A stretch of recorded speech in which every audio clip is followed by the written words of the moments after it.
로마서 3장 말씀 보도록 하겠습니다. 로마서 3장 9절로 18절 말씀 보도록 하겠습니다.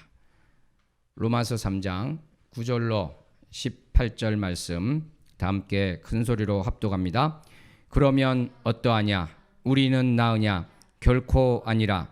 유대인이나 헬라인이나 다 죄 아래 있다고 우리가 이미 선언하였느니라. 기록된 바 의인은 없나니 하나도 없으며 깨닫는 자도 없고 하나님을 찾는 자도 없고 다 치우쳐 함께 무익하게 되고 선을 행하는 자는 없나니 하나도 없도다. 그들의 목구멍은 열린 무덤이요 그 혀로는 속임을 일삼으며 그 입술에는 독사의 독이 있고 그 입에는 저주와 악독이 가득하고 그 발은 피 흘리는데 빠른지라.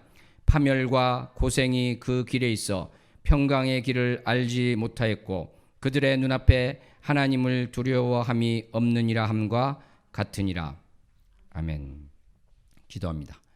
하나님 아버지, 오늘 말씀 가운데 우리의 과거를 기억나게 해 주시며 우리의 처지를 알게 해 주시고 하나님 아버지의 사랑과 우리 주 예수 그리스도의 은혜를 상기하는 우리 모두가 되게 하여 주시옵소서. 모두의 마음 문을 열어주시며 전하는 종의 입술을 붙들어 주시옵소서.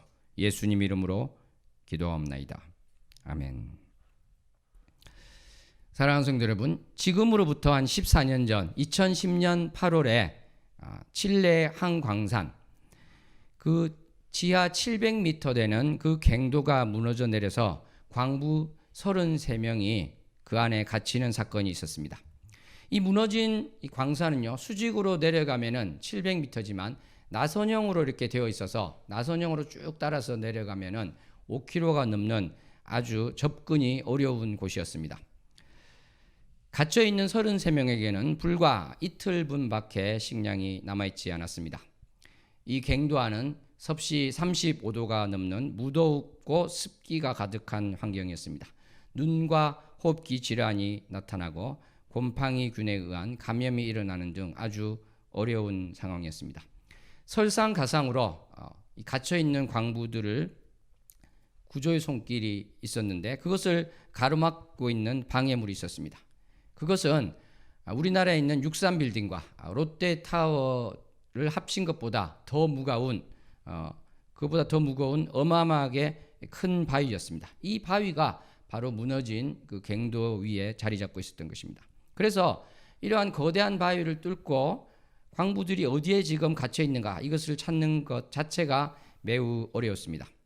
그래서 이 광부를 찾기 위해서요, 바로 감청 장치가 달린 특수 드릴로 여기저기를 뚫어서 내려갔습니다. 소리가 들리거나 어떤 신호가 있거나 표시가 있으면 살아있구나, 이 구멍 밑에 있구나, 이것을 알기 위해서 여기저기를 계속해서 뚫었던 것입니다.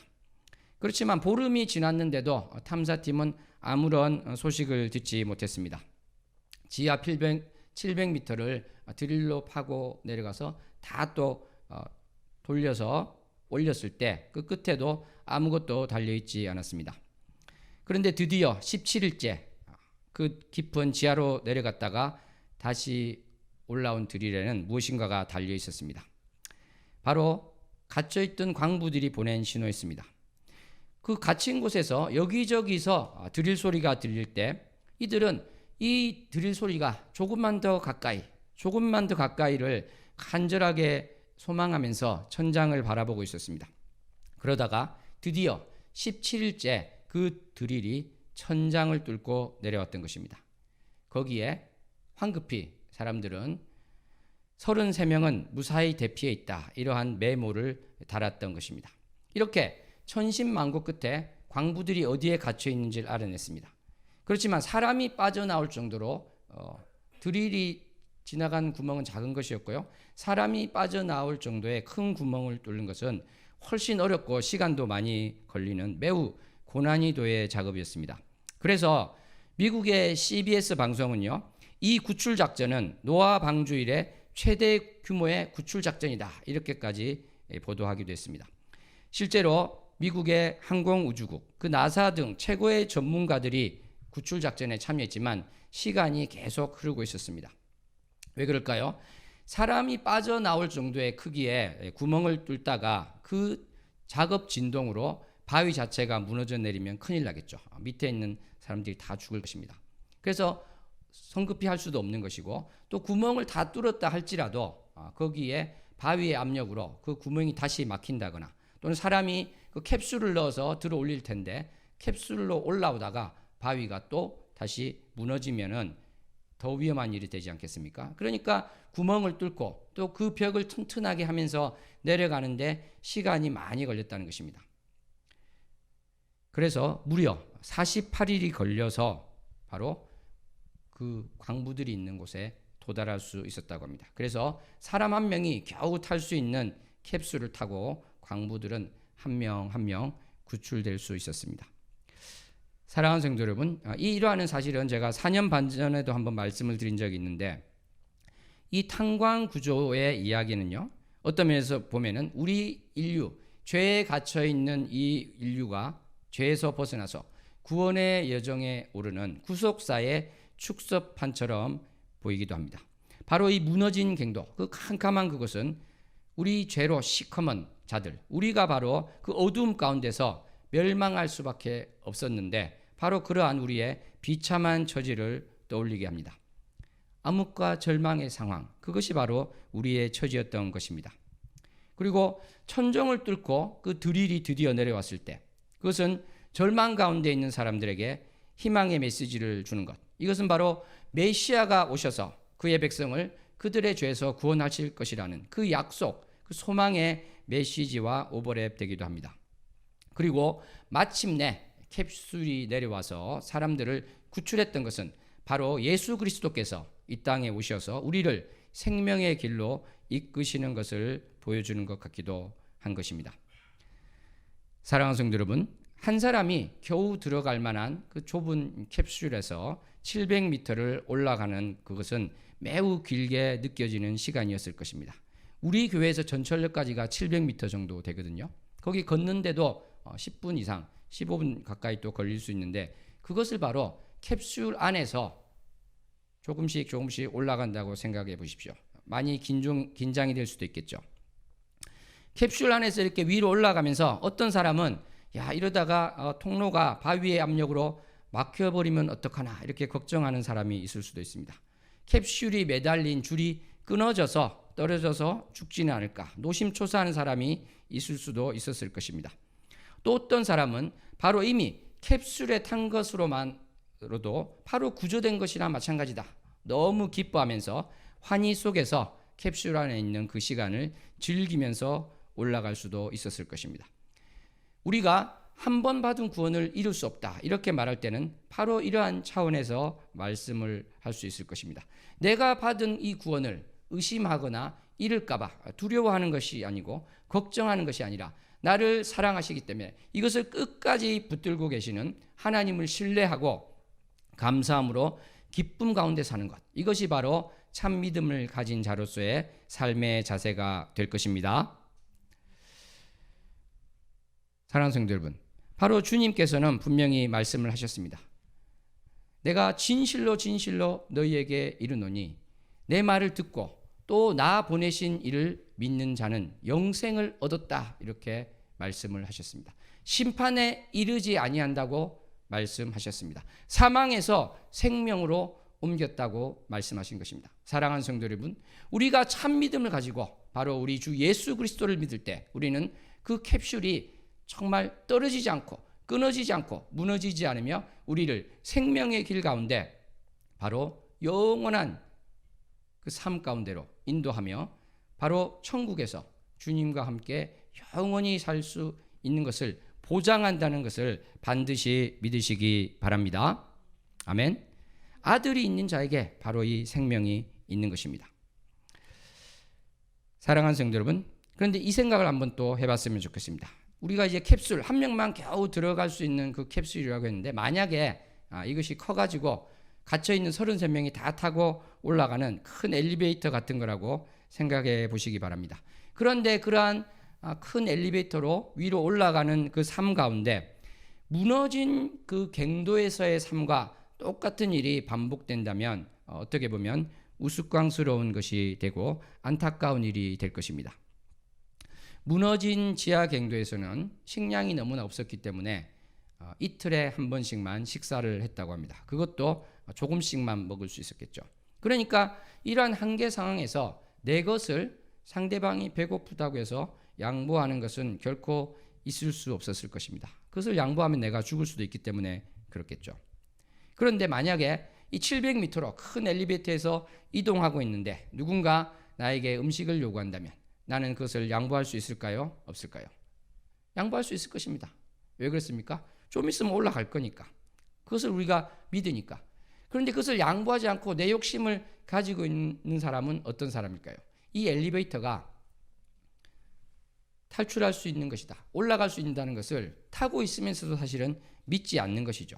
어떻게 보면 그 사람은 몸은 타고 있지만 마음은 그 캡슐을 타고 있지 않은 자인지도 모릅니다. 더 정확하게 말한다면 가짜 믿음이라는 것은 바로 내가 이 무너진 광산에서의 삶을 똑같이 살고 있는 자, 어떻게 보면 내가 믿음을 가지고 있다고 하지만 가짜 믿음일 수가 있다는 것입니다.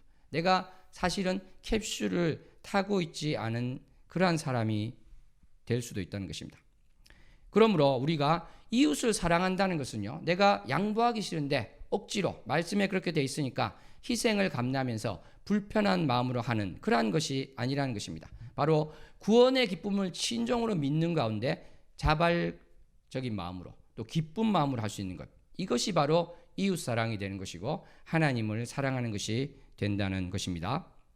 그러므로 내가 참 믿음을 가졌다는 것은 무엇입니까? 내가 이제 더 이상은 이 캄캄한 지하 갱도에 있는 것이 아니라 나의 삶은 바뀌었다. 나의 처지는 바뀌었다. 나는 이제 구원을 받은 자다. 이것을 온전히 믿는 삶이다.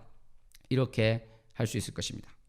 갱도에서의 삶과 그 올라가는 캡슐 안에서의 삶이 구별되는 자, 그것을 온전히 구별하며 사는 삶이 바로 우리 믿는 자의 온전한 삶의 자세다. 이렇게 할 수 있을 것입니다.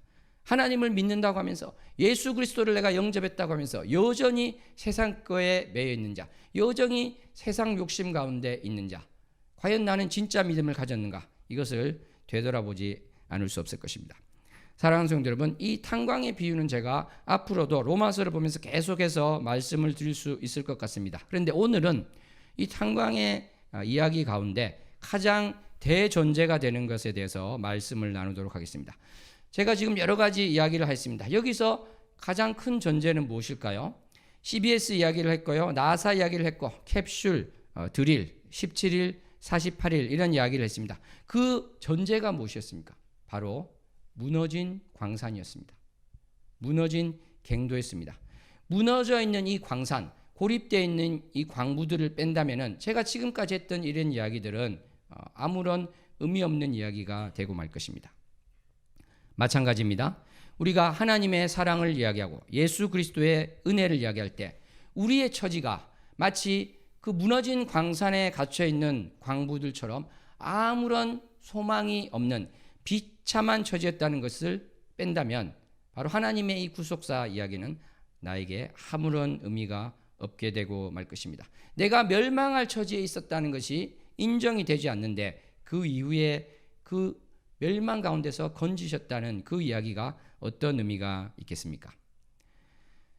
광부들의 경우에 아주 특이한 사람이 있어가지고요, 자기가 무너진 갱도 안에 있다는 사실을 인정하지 않는다면 여기저기서 멀리서 들려오는 그 드릴로 바위를 뚫는 소리는 소망의 메시지가 아니라 귀찮은 잡음이었을 것입니다. 드디어 천장을 뚫고 드릴이 내려왔을 때도 그것이 환희와 환호성을 지를 일이 아니라 그저 시큰둥하게 반응할 일이었을지도 모르겠습니다. 캡슐을 내려보내기 위해서 더 큰 소리로, 더 큰 드릴로 구멍을 뚫고 있을 때 그 굉음은 희망의 소리가 아니라 지긋지긋한 소음이었을 수도 있을 것입니다. 그러니까 지금 어떤 사람에 대해서 이야기하고 있죠. 내가 지금 무너진 광산에 있다는 것, 그 자체를 인정하지 않는 사람을 이야기하고 있는 것입니다. 캡슐에 타라고 동료가 권해도 여기 삶, 나는 어두운 데를 좋아하는데 정말 아늑하고 좋은데 뭐하러 그 나쁜 데 가느냐, 이렇게 좁은 캡슐에 들어가기를 거부했을 수도 있을 것입니다. 사랑하는 성도 여러분, 다시 한번 말씀드립니다. 우리의 믿음과 구원에 관한 모든 이야기는 바로 내가 얼마나 비참한 처지에 있었는가를 깨닫는 데서부터 시작한다, 이렇게 말씀드릴 수 있습니다. 오늘 우리가 보았던 이 말씀은 1차적으로 누구를 향한 말씀입니까? 바로 유대인을 향한 말씀이었습니다. 이들은 스스로 하나님의 말씀을 맡았고 하나님께서 택한 백성이라고 생각했습니다.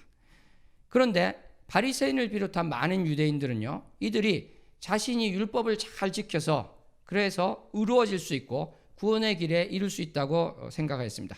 스스로 노력으로 구원이 가능하다고 생각했던 것입니다. 이것은 마치 외부로부터의 아무런 도움이 없어도 내가 열심히 무너진 탄광 안에서 삽질을 하고 곡괭이질을 하면 여기서 탈출할 수 있다, 될 수 있다, 이렇게 착각하는 것과 같다고 할 수 있습니다.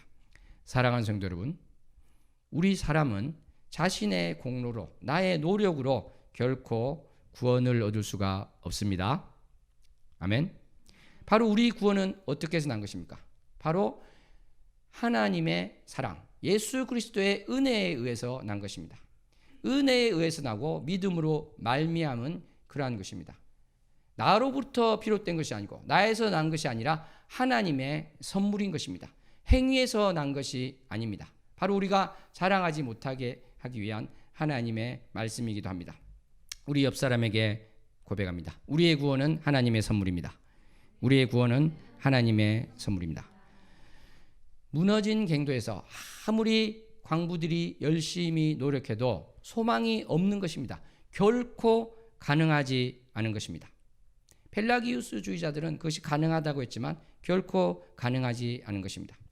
바로 외부로부터의 구원의 손길이 필요했던 것이고, 그것이 바로 저 위에 있는 로고스, 성자 예수께서 이 땅에 오셔서 성육신 하신 그분이 이 땅에 오셔야지만 가능하였던 것입니다. 여기에 대해서는 우리가 다음 시간에 좀 더 자세히 말씀드릴 수 있을 것입니다. 오늘은 말씀드린 것처럼 대전제가 되는 것, 우리가 정말 무너진 광산에 갇혀있는 처지였다, 아무런 소망이 없는 비참한 처지에 있는 자였다, 이것을 바라볼 수 있기를 원합니다. 그래서 이 본문 말씀은, 오늘 본문 말씀은 1차적으로 유대인을 향한 것이었지만 믿음이 없는 이방인에게도 해당되는 것입니다. 예수를 모르는 모두에게 해당되는 말씀이라고 할 수 있는 것입니다. 그럼 제가 질문을 해보겠습니다. 교회에 출석하는 교인들은 그 어느 누구에게도 오늘 말씀이 적용되지 않을까요? 어떻게 생각하십니까? 교회에 출석하니까 유대인도 아니고 예수 그리스도를 모르는 사람도 아니니까 오늘 본문 말씀은 그냥 넘어갈 수 있는 말일까요?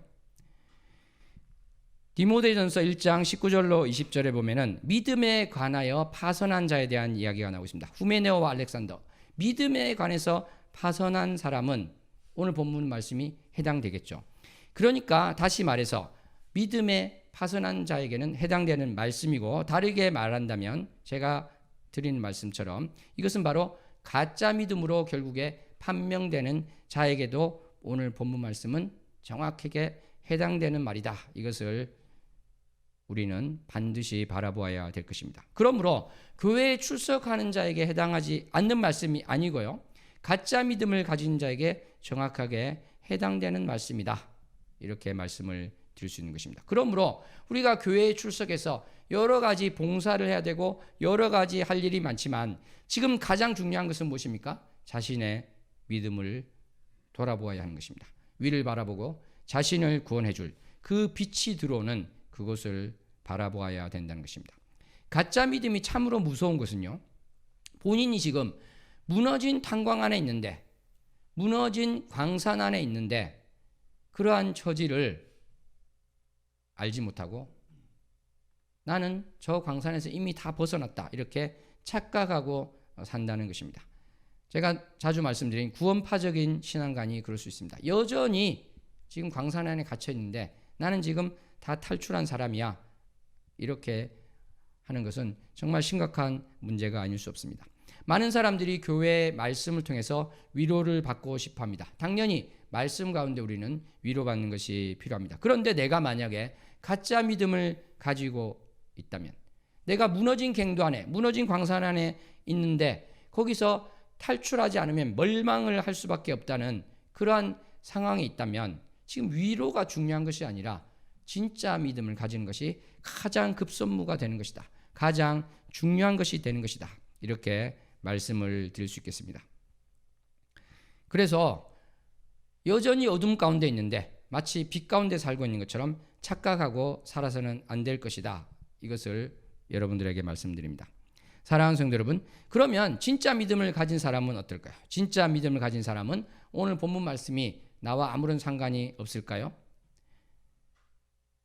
유대인, 불신자, 가짜 믿음을 가진 사람, 이들에게 해당되고 진짜 믿음을 가진 사람은 해당이 안 될까요? 저는 그렇지 않다고 생각합니다. 첫 번째, 오늘 말씀은 바로 내가 주 예수 그리스도를 영접하기 전에 내가 얼마나 비참한 처지에 있는 자였는가를 돌아보게 합니다.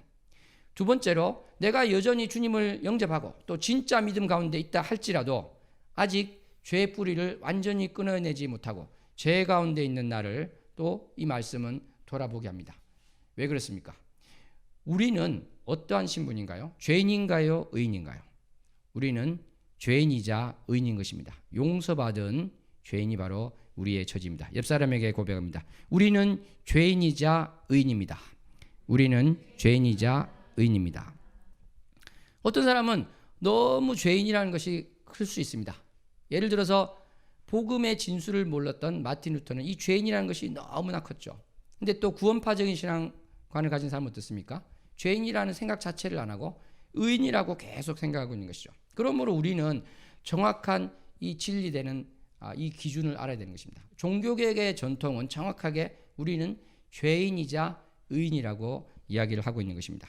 그래서 정말 내가 오늘 말씀을 보면서 내가 죄를 전혀 짓지 않고 살 수 없는 것이고, 그랬을 때 나의 이 죄, 구원에 이르지 않는 죄가 아니라 할지라도 나의 이 시커먼 죄에 대해서 바라보고 또 회개하는 마음을 가져야 된다는 것입니다. 어떤 사람은 회개가 더 이상 필요하지 않다 이렇게 말하는 사람도 있습니다만 그렇지 않습니다. 내가 죄를 지었을 때 주님 앞에 무릎을 꿇어야 되고요. 나의 죄에 대해서 자백을 해야 되는 것입니다. 사랑하는 성도 여러분, 물론 이제 반대 극단도 있죠. 그렇지 않겠습니까? 지금 주님께서 주신 구원, 놓칠 수 없는 이 구원을 가지고도 노심초사하면서 사는 것, 그것은 또 하나님이 원하는 것이 아니요 사탄이 원하는 것이다. 이렇게도 할 수 있을 것입니다. 오늘 다시 한번 말씀드립니다. 내가 얼마나 큰 죄인인가. 이것을 우리는 오늘 본문 말씀을 한번 보면서 생각을 해볼 수 있었으면 좋겠습니다. 9절 말씀 보시기 바랍니다. 우리가 다 죄 아래 있다고 우리가 이미 선언하였느니라, 이 말이 나오고 있습니다. 그러니까 유대인만 해당되는 것이 아니라 또 유대인이 아닌 사람들만 해당되는 것이 아니라 모두에게 해당되는 것이다. 이것이 말씀에 나와 있는 것입니다. 10절의 말씀을 우리가 합독하도록 합니다. 기록된 바 의인은 없나니 하나도 없으며, 한 번 더 합독합니다.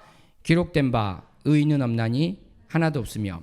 오늘 본문 말씀은 여러 시편 말씀과 또 이사야 말씀을 인용한 말씀인데요.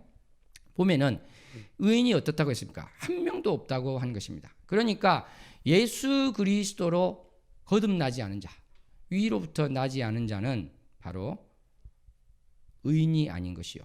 그래서 정말 내가 주님을 몰랐을 때 의인이 아니었구나, 멸망할 수밖에 없는 존재였구나, 이것을 보게 되는 것입니다. 11절 말씀에도 보면 깨닫는 자는 없고 하나님을 찾는 자도 없다, 이렇게 말씀을 하고 있습니다.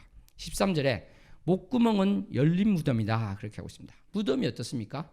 썩은 것, 더러운 것으로 가득 차 있지 않습니까? 내가 입을 열어서 말을 하는데 그것이 겉으로 보기에는 좋아 보이는데 사실은 그 마음에 칼을 품고 있더라는 것입니다. 그랬을 때 이것은 열린 무덤이 된다, 이렇게 말씀은 하고 있는 것입니다. 혀로 아무리 달콤한 말을 하더라도 그것이 속임을 일삼는 말이 되고 입술에는 독사의 독이 있다. 그러니까 이것들이 어떤 분에게는 나는 정말 이렇지 않은데요, 나는 정말 좋은 말만 하고 좋은 권면의 말만 하는데요, 이런 분이 있을지 있을지 모르겠습니다. 그런데 상대방이 준비되어 있지 않을 때, 그런 권면의 말을 할 때 그것이 상대방에게는 또 상처가 될 수 있다. 이것까지 우리가 생각한다면 내가 하는 모든 것들이 100% 선하다 이렇게 말하기 정말 어려울 것입니다. 입에는 저주와 악독이 가득하다고 말씀하고 있습니다. 발이 피 흘리는 데 빠르다고 하고 있고 파멸과 고생이 그 길에 있다고 합니다. 평강의 길을 알지 못하는 그것이 바로 죄인의 처지이며 눈앞에 하나님을 두려워함이 없는 것이 바로 죄인의 처지라는 것을 이야기하고 있는 것입니다. 사랑하는 성도 여러분, 이 죄라는 것이 무엇입니까? 선을 행할 줄 알고도 행하지 않는 것. 바로 야고보서 4장 17절 말씀에 있는 이러한 것이 또 죄가 되는 것인데, 바로 우리가 또 죄에 대해서 무지한 것, 이것도 바로 죄가 될 것입니다. 예레미야 3장 22절 말씀처럼 악을 행하기에는 지각이 있는데 선을 행하기에는 무지한, 그것이 바로 우리의 정말 비참한 처지다 이렇게도 말할 수 있을 것입니다. 이사야 64장 6절에 보면 우리는 다 부정한 것 같다는 그러한 고백이 있습니다. 우리의 죄악이 바람같이 우리를 몰아갑니다. 이러한 고백이 있는 것입니다. 무엇보다 우리는 이 마음에 대해서 생각해 볼 때, 내가 겉으로 하는 말, 겉으로 하는 행동이 남보기에 박수를 받는 것이 있다 할지라도 그 마음을 보면 어떻게 되겠습니까? 창세기 6장 5절 말씀처럼 마음으로 생각하는 모든 계획이 항상 악하다고 주님은 이야기하고 있습니다. 전도서 9장 3절 말씀을 보면은 인생의 마음에는 악이 가득하여 그들의 평생에 미친 마음을 품고 있다가 이런 말이 나오고 있습니다. 그러니까 우리 마음을 바라본다면 선한 것이 없는 그 마음을 보게 된다는 것이죠. 다 함께 주보 넘기시면 나오는 예레미야 17장 9절 말씀을 합독하도록 하겠습니다. 예레미야 17장 9절 말씀 합독합니다. 만물보다 거짓되고 심히 부패한 것은 마음이라 누가 능히 이를 알리오마는. 한 번 더 앞부분 상반절 합독합니다. 만물보다 거짓되고 심히 부패한 것은 마음이라. 아멘. 그렇습니다. 우리 마음은 정말 주님 보시기에 너무나 부패했다. 그래서 아담의 타락 이래 죄인된 우리의 행위는 무엇인가? 우리의 마음은 무엇인가? 우리는 죄를 짓지 않을 능력이 없는 것이 바로 우리의 비참한 처지가 된다는 것입니다. 죄를 짓지 않을 능력이 없는 그러한 처지가 바로 우리의 처지다. 그래서 요한일서 1장 8절에 보면은 죄가 없다고 말하면 스스로 속이는 것이다. 진리가 우리 속에 없다고 말씀하고 있습니다.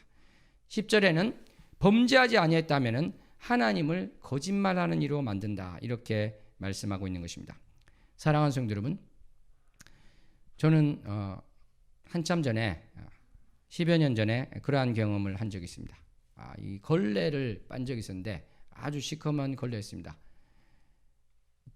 이 바켓스라고 하죠.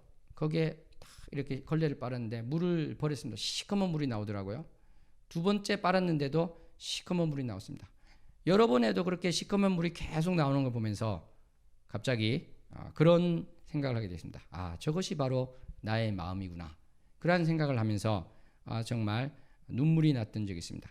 사랑하는 성도 여러분, 그렇습니다. 우리의 이 마음은 정말 하나님 보시기에 우리가 아무리 성결한 것 같아도 시커먼 걸레를 빤 물과 같을 수밖에 없다. 이것이 바로 우리의 처지다. 이것을 기억하는 자가 되었으면 좋겠습니다.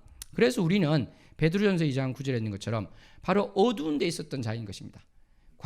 무너진 광산 안에서 빛이 하나도 들어오지 않는 거기에 있었던 것이 바로 우리의 처지다. 우리는 이것을 반드시 기억해야 될 것입니다. 그러하였을 때 바로 주님의 사랑이 얼마나 큰 것이요, 주님의 은혜가 얼마나 큰 것인지를 우리가 알게 되는 것입니다. 주님 말씀 가운데 있는 것처럼 우리가 5천만 원 빚을 탕감해 준 사람과 500만 원 빚을 탕감해 준 사람에 대한 고마움의 정도, 감사의 정도, 그 은혜를 아는 정도가 다를 수 있을 것인데 바로 내가 얼마나 큰 죄인이었는가, 이것을 아는 것과 또 은혜를 아는 것이 비례할 수 있다. 이렇게 우리는 말할 수 있을 것입니다. 사랑하는 성도 여러분, 이렇게 우리는 어두컴컴한 데 있는 멸망할 수밖에 없는 그러한 처지였습니다. 우리의 죄악이 우리와 하나님 사이를 갈라놨고 우리 죄가 그의 얼굴을 가렸던 존재, 그것이 바로 우리의 존재였던 것입니다. 정말 제가 여러 성경 구절을 말씀을 드렸습니다만 오늘 본문 말씀뿐만 아니라 우리가 죄인이라는 이러한 것들이 너무나 많이 나오고 있지 않습니까? 왜 이렇게 많을까요? 바로 그것은 하나님께서 우리를 미워해서 그런 것이 아닙니다. 바로 우리의 처지를 알 때 구원의 길 가운데 온전히 나올 수 있기 때문에 그러한 것입니다. 그래서 하이델베르그 그 소요리 문답을 보면은 그 오문에 이러한 것이 나오고 있습니다. 우리가 율법의 요구를 행할 수 있는가? 그러니까 다른 말로 하나님을 사랑하고 이웃을 사랑할 수 있는가? 거기에 대한 답이 무엇이냐면 절대 그럴 수 없다. 우리는 본성상 하나님을 미워하고 이웃을 미워하는 경향이 있다. 이렇게 고백을 하고 있는 것입니다. 우리 이 종교교육가들의 전통이 바로 우리에게 주는 바는 우리의 처지가 그렇게 비참하고 우리 마음 가운데 예수 그리스도가 없으면, 성령님이 없으면 결코 선한 것을 할 수 있는 능력이 없고 구원을 받을 수가 없다는 것을 계속해서 반복해서 우리에게 이야기를 하고 있는 것입니다. 사랑하는 성도 여러분, 그러므로 우리가 주님 그렇습니다. 내가 정말 맹인이었습니다. 내가 앞을 보지 못하는 맹인이었습니다. 이렇게 고백할 때 우리의 죄가 없겠지만 내가 볼 수 있다. 내가 나의 의로 구원을 받을 수 있다. 이렇게 했을 때는 그 죄가 우리 가운데 그대로 있게 될 것입니다. 사랑하는 성도 여러분, 예레미야 2장 22절에 보면 이런 말씀이 나오고 있습니다. 잿물로 스스로를 씻으며 내가 많은 비누를 쓸지라도 내 죄악이 내 앞에 그대로 있으리니, 이 시커먼 죄를 우리가 아무리 내가 씻으려고 노력해도 그것은 되지 않는 것입니다.